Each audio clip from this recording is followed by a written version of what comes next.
Caroline. Bonjour Catherine. Vous êtes naturopathe. Oui. Merci de nous accueillir chez vous. Nous allons aujourd'hui parler de ce que peut apporter la naturopathie dans le domaine de l'apprentissage. Est-ce que vous pouvez nous expliquer? Alors effectivement, on ne pense pas en premier lieu à la naturopathie pour l'apprentissage, mais c'est vrai que notamment en matière de nutrition, on peut quand même avoir un certain impact sur la concentration, la mémoire et sur les capacités d'apprentissage. D'accord. Oui. Ok. Est-ce que vous pouvez développer donc quoi dans la nutrition spécifiquement peut améliorer l'apprentissage? Alors la première chose qui me vient, c'est vraiment le sucre en fait, notamment chez les enfants, les adolescents, etc. Le sucre, ça a quand même un impact assez négatif sur l'apprentissage parce que dans un premier lieu, c'est vraiment un excitant en fait au niveau du cerveau, au niveau des neurones. On peut le voir d'ailleurs, voilà, quand on donne un soda ou des bonbons à un enfant, il va tout de suite être un petit peu plus énervé. Et ça peut vraiment nuire à la capacité de se concentrer, de prendre la décision vraiment de se mettre dans une capacité de travail ou de mémoriser quelque chose. D'accord. Donc le sucre, est-ce que vous pouvez nous expliquer par quel mécanisme en fait le sucre nous fait perdre la concentration ou nous excite?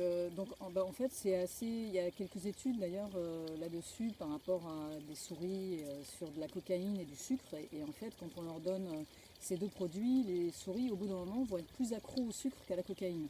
Donc il y a vraiment une décharge en fait presque d'adrénaline qui va faire que la personne va s'éparpiller dans tous les sens. Vous avez déjà vu peut-être des enfants assez agités. Ça peut avoir aussi des conséquences sur certains symptômes d'hyperactivité, donc hyperactivité, même si c'est pas que le sucre. Voilà, je pense à ces petits déjeuners avec des céréales, les jus de fruits, des choses comme ça, qui dès le matin en fait vont pas forcément mettre l'élève dans des bonnes conditions d'apprentissage. D'accord. Donc par ce phénomène du pancréas qui va décharger de l'insuline, en fait, est-ce que vous pouvez nous expliquer ça? Alors ça, oui, c'est le deuxième phénomène négatif du sucre. Là, on est plus sur l'inverse de l'excitation. On va être plus sur des côtés hypoglycémie où le jeune ou l'élève va être complètement avachi sur sa table et il va avoir l'impression de somnoler, etc. Ça peut vraiment, voilà, l'insuline en fait va être trop déversée pour pouvoir faire baisser le sucre dans le sang qui ne peut pas rester. Et du coup, on a ces fameux coups de barre qu'on a tous parfois connus. Et toute la journée peut être rythmée par ça en fait, excitation, coup de barre, excitation, coup de barre. Donc ça, c'est vraiment pas du tout des bonnes conditions pour la concentration et pour l'apprentissage en fait. D'accord, ok, très bien. Donc ça, c'était un premier point, un premier rapport de la naturopathie pour l'apprentissage. Ensuite, la deuxième chose à laquelle je pense, qui est souvent négligée, c'est les apports en acides gras essentiels, en bons gras, on va dire, notamment avec les huiles végétales, tout ce qui est noix, amandes, les avocats, etc. Donc ça, c'est voilà, souvent on a tendance à réduire les apports de bons gras dans l'alimentation. Souvent, voilà, un réflexe peut-être de maman, les femmes sont sensibles à ça, pour peut-être pas prendre du poids.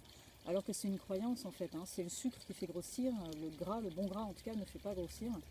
Euh, donc cette carence en fait en bon acide gras le cerveau en fait il est composé à 70% de matière grasse et s'il n'est pas correctement nourri, eh bien, il va être un peu plus excitable, il va fonctionner un petit peu moins bien en fait. La gaine de myéline des neurotransmetteurs sera moins nourrie et du coup les échanges au niveau des neurones seront moins optimisés. Voilà, tout simplement avec le manque d'acide gras. Donc il ne faut pas hésiter à remplacer les bonbons, les gâteaux par des amandes, des noix, même noix de cajou, noisettes, tout ça. En général, les ados, ils adorent. Plutôt que de donner voilà, des petits gâteaux ou des choses comme ça, quoi. D'accord, donc vos recommandations, c'est de remplacer les céréales du petit déjeuner plutôt par des noix, des noisettes, des choses comme Voilà, ça. des fruits, éventuellement une banane, ça fait tout à fait l'affaire. Vous n'aurez pas de coup de barre dans la matinée. Et l'idéal, ce serait même un apport protéiné. Donc en France, malheureusement, on mange souvent les petits déj sucrés. On n'a pas cette habitude du salé qu'on peut avoir au niveau international. Et un œuf, par exemple, le matin, c'est vraiment super. Si votre enfant peut prendre déjà cette habitude assez tôt, ça va être utile pour lui tout au long de sa vie de pouvoir justement avoir ça. Parce que les protéines et le gras de l'œuf, c'est un très bon aliment pour commencer la journée. D'accord, très bien, ok. Et donc, concrètement, le manque de gras sur l'apprentissage, ça va être quoi alors? Ça ne va pas forcément se sentir de façon immédiate comme avec le sucre, mais on va plutôt sentir en fait euh, une baisse d'énergie. Parce que finalement le gras c'est une bonne source d'énergie, meilleure parfois que le sucre. On le voit dans certains sportifs. Et du coup comme l'étudiant parfois quand il fait un peu des hautes études, il est presque comme un sportif de haut niveau, hein. Il doit être vraiment avec une alimentation assez optimisée. Et on va avoir des baisses de performance, de mémoire notamment, hein, puisque le cerveau, qui est un peu le siège de la mémoire, du coup il fonctionnera un petit peu plus au ralenti. Donc voilà, ça peut jouer de la fatigue. On va avoir des fatigues sur les étudiants qui ne vont pas manger de bons gras, par exemple, des petites choses comme ça. D'accord, ok, très bien. Ok, donc ça c'était le deuxième point très important. Et puis donc vous aviez évoqué en préambule donc un 3 axes, le troisième axe. Moi je pensais, alors en dehors de l'alimentation, là on sort un petit peu du cadre alimentaire, mais je pensais à l'oxygénation en fait, c'est-à-dire prendre un petit peu plus l'air. Les jeunes souvent sont enfermés parfois toute une journée, parfois tout un week-end, sans respirer l'air extérieur. Et voilà, c'est pas un hasard si au niveau du système scolaire, on a des récréations toutes les 2 heures. Donc il faut penser même à la maison, même pendant les vacances, toutes les 2 heures. Et il faut mettre les jeunes un petit peu dehors, pour pouvoir bouger un petit peu, s'oxygéner, faire une balade. Et ça, même pendant les révisions, c'est vraiment très très efficace parce que le cerveau, il a besoin de cet oxygène. Il a besoin en fait, quand vous êtes un petit peu comme ça à l'extérieur, votre sang va être plus nourri en oxygène. Et ça va nourrir bien plus en fait les cellules au niveau du cerveau. Et ça va favoriser la concentration, le calme et l'apprentissage en fait. On peut imaginer parfois des jeunes ne bougent pas ou font très peu de sport pendant 1 mois, 2 mois. Imaginez votre corps, il est composé à 70% de liquide. Voilà, une eau stagnante, une baignoire un peu d'eau croupie quoi. Donc forcément le sang et les liquides quand ils sont moins propres entre guillemets, ils vont moins bien nourrir en fait le cerveau et on va avoir des petites baisses de performance, une sorte de brouillard, vous voyez, mais on ne s'en rend pas compte. Mais voilà. Alors que du coup quand on s'oxygène, quand on fait du sport, peut-être 1 fois par semaine, ce qui est déjà bien, on va avoir plus de clarté, plus de concentration, ça se sent quand même. D'accord, très bien.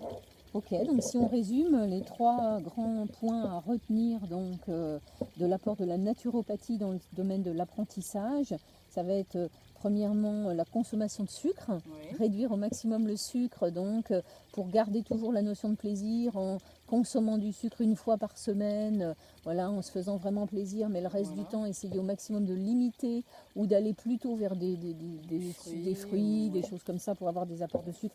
Parce qu'en réalité, le sucre est un excitant en fait et qui va du coup à ce titre-là donc limiter beaucoup les capacités d'apprentissage et de mémorisation.